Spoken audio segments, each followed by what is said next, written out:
Sahabat sekolah, berbagai kebijakan pemerintah kolonial telah menyengsarakan rakyat Indonesia. Salah satunya sistem tanam paksa yang dilaksanakan pemerintah kolonial Belanda. Nah, sahabat sekolah, apakah yang dimaksud dengan sistem tanam paksa itu? Lalu, pertanyaan yang kedua, apa pengaruhnya terhadap kehidupan rakyat Indonesia? Mari kita cari tahu lebih dalam. Cek.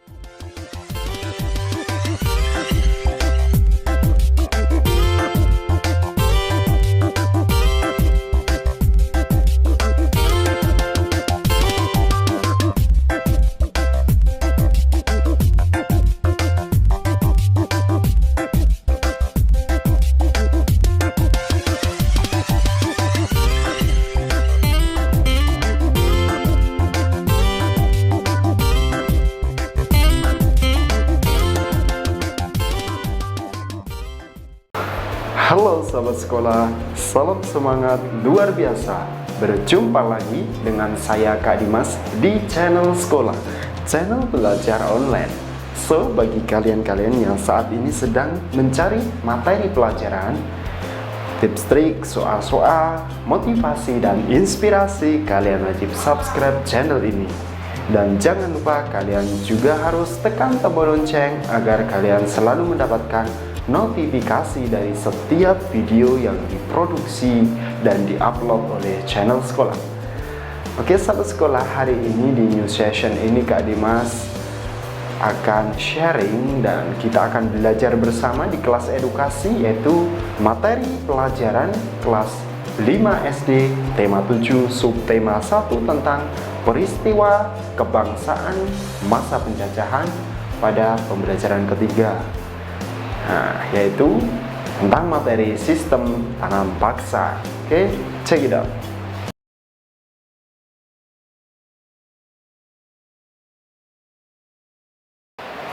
Sahabat sekolah, berbagai kebijakan pemerintah kolonial telah menyengsarakan rakyat Indonesia.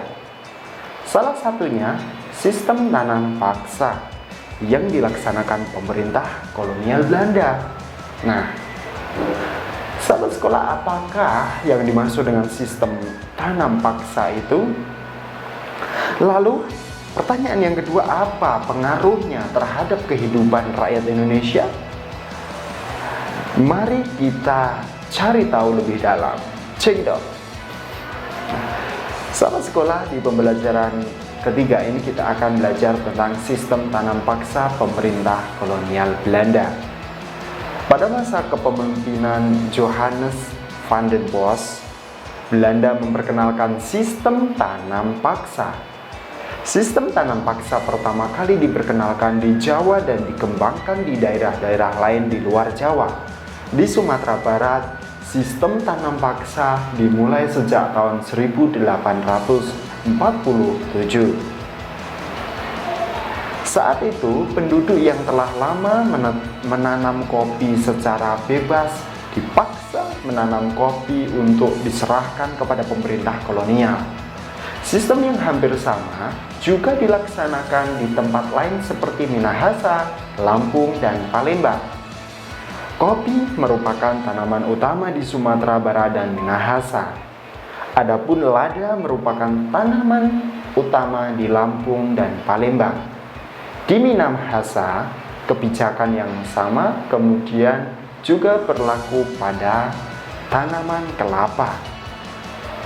Nah, sahabat sekolah, pelaksanaan tanam paksa banyak terjadi penyimpangan loh. Nah, apa sih penyimpangannya? Di antaranya sebagai berikut ini. Yang pertama, jatah tanah untuk tanaman ekspor melebihi 1/5 tanah garapan. Lalu yang berikutnya, penyimpangan kedua, rakyat lebih banyak mencurahkan perhatian untuk tanaman ekspor. Dan yang ketiga, rakyat yang tidak memiliki tanah harus bekerja melebihi 1/5 tahun. Penyimpangan yang keempat, waktu pelaksanaan tanam paksa ternyata melebihi waktu tanam padi. Yang kelima, Kembalian pajak yang harus dibayarkan kembali kepada rakyat ternyata tidak dibayarkan dan tidak dikembalikan ke rakyat.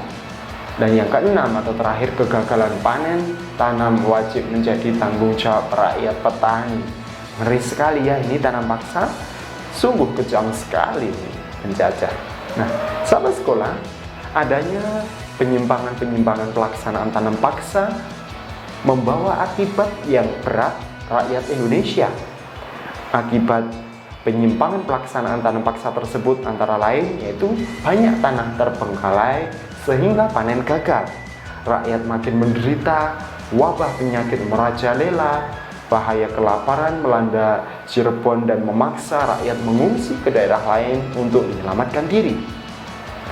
Kelaparan hebat juga terjadi di Gerobokan yang mengakibatkan banyak kematian sehingga jumlah penduduk menurun sangat tajam. Saat sekolah, tanam paksa yang diterapkan Belanda di Indonesia ternyata mengakibatkan aksi penentangan. Berkat adanya kecaman dari berbagai pihak, akhirnya pemerintah Belanda menghapus tanam paksa secara bertahap. Salah satu tokoh Belanda yang menentang sistem tanam paksa adalah Douwe Dekker dengan nama samaran Multatuli.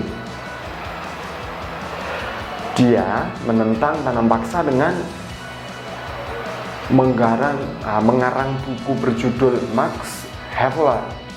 Edward Douwe Dekker ini mengajukan tuntutan kepada pemerintah kolonial Belanda untuk lebih memperhatikan kehidupan bangsa Indonesia, karena kejayaan negeri Belanda itu merupakan hasil tetesan keringat rakyat Indonesia. Dia mengusulkan langkah-langkah untuk membalas budi baik bangsa Indonesia. Langkah-langkah tersebut adalah sebagai berikut. Yang pertama, pendidikan atau edukasi. Yang kedua, yaitu irigasi atau membangun saluran pengairan. Langkah yang ketiga, transmigrasi atau memindahkan penduduk dari daerah yang padat ke daerah yang jarang penduduknya.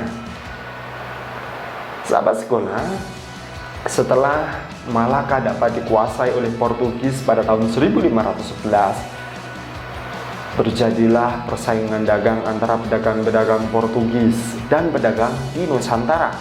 Portugis ingin selalu menguasai perdagangan, maka terjadilah perlawanan-perlawanan terhadap Portugis. Perlawanan tersebut antara lain sebagai berikut. Yang pertama, Sultan Ali Mughayat Shah tahun 1514 sampai 1528. Beliau berhasil membebaskan Aceh dari upaya penguasaan bangsa Portugis. Hebat sekali.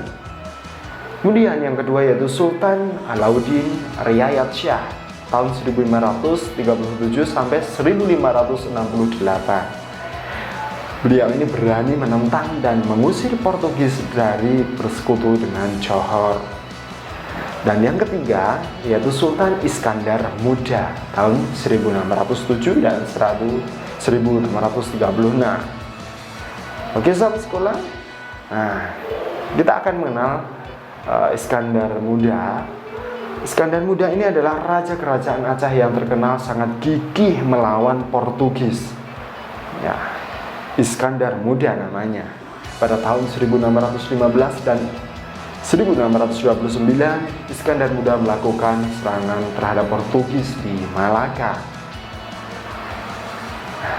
Pada awalnya Portugis ini diterima baik oleh raja setempat dan diizinkan mendirikan benteng ya.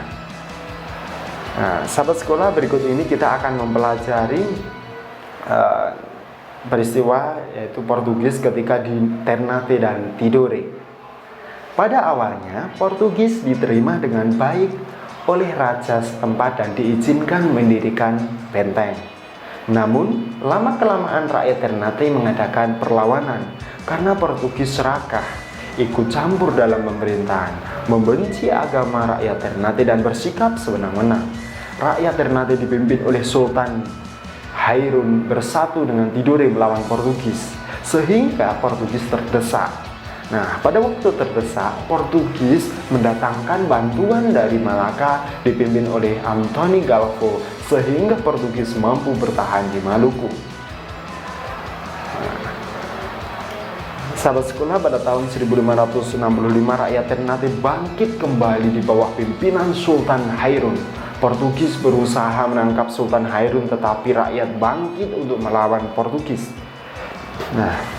Dan berhasil membebaskan Sultan Hairun dan tawanan lainnya. Akan tetapi sahabat sekolah, Portugis ini melakukan tindakan yang sangat licik dengan mengajak Sultan Hairun berunding. Dalam perundingan, Sultan Hairun ini ditangkap dan dibunuh. Perlawanan rakyat Ternate dilanjutkan di bawah pimpinan Sultan Baabulon, yaitu putra Sultan Hairun. Pada tahun 1574, benteng Portugis dapat direbut. Kemudian Portugis menyingkir ke Hitu dan akhirnya menguasai dan menetap di Timor Timur sampai tahun 1975. Sahabat sekolah, berikutnya kita akan belajar yaitu peristiwa perlawanan terhadap Belanda. Kita akan menampilkan beberapa tokoh dari daerah yang memimpin perlawanan terhadap Belanda. Yang pertama yaitu Sultan Hasanuddin. Sultan Hasanuddin ini berasal dari Makassar ya. Kemudian yang kedua yaitu Pangeran Antasari. Pangeran Antasari dari Banjarmasin, Kalimantan Selatan. Dan yang ketiga yaitu Patimura.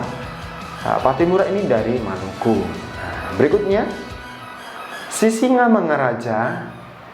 Ini dari Sumatera Utara. Kemudian ada Sultan Ageng Tirtayasa dari Banten, Pangeran Diponegoro dari Yogyakarta, dan terakhir yaitu Silas Papare dari Papua. Beliau ini adalah pahlawan-pahlawan yang telah memimpin perlawanan melawan Belanda.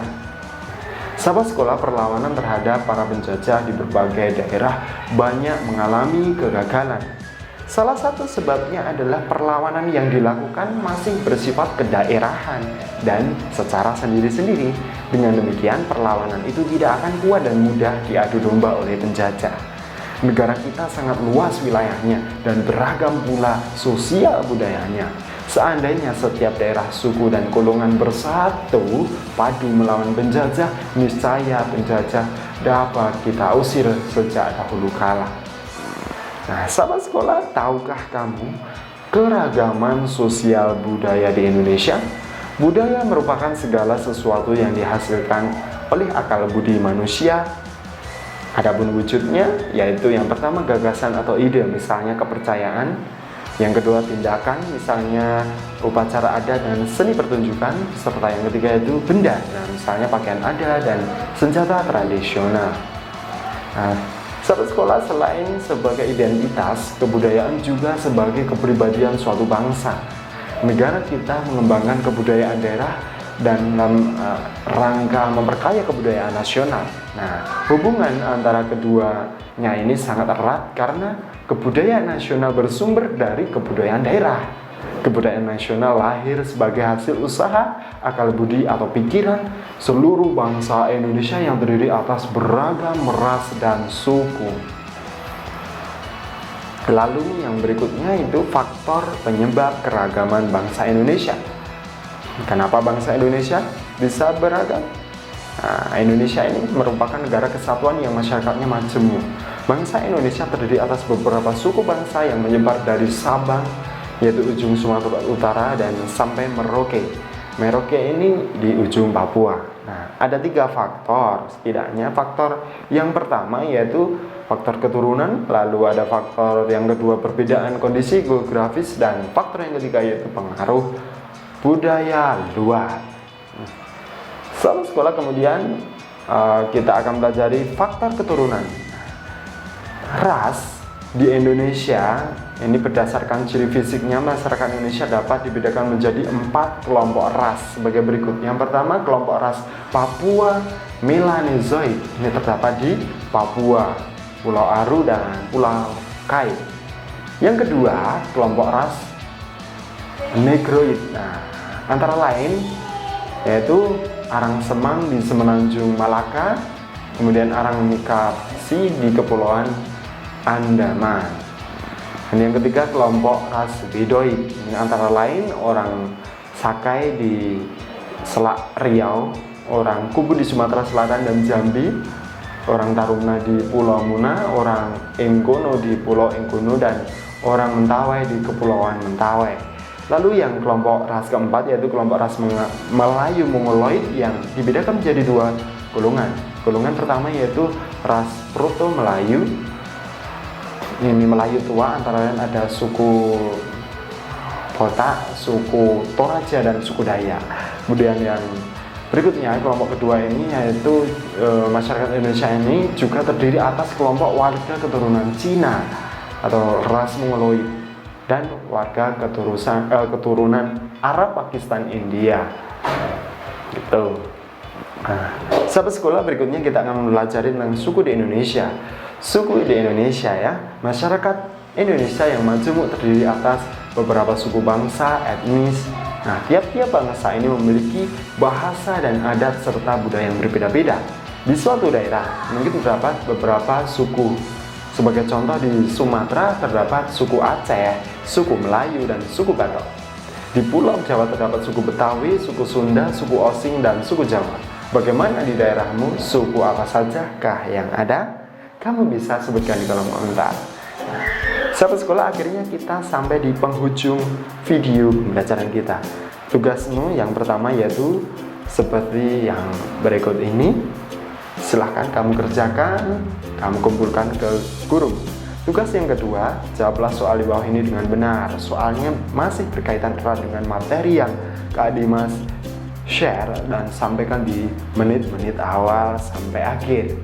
Oke, untuk memudahkan mengerjakan, kamu bisa tonton lagi videonya, kemudian baru mengerjakan. Tuh.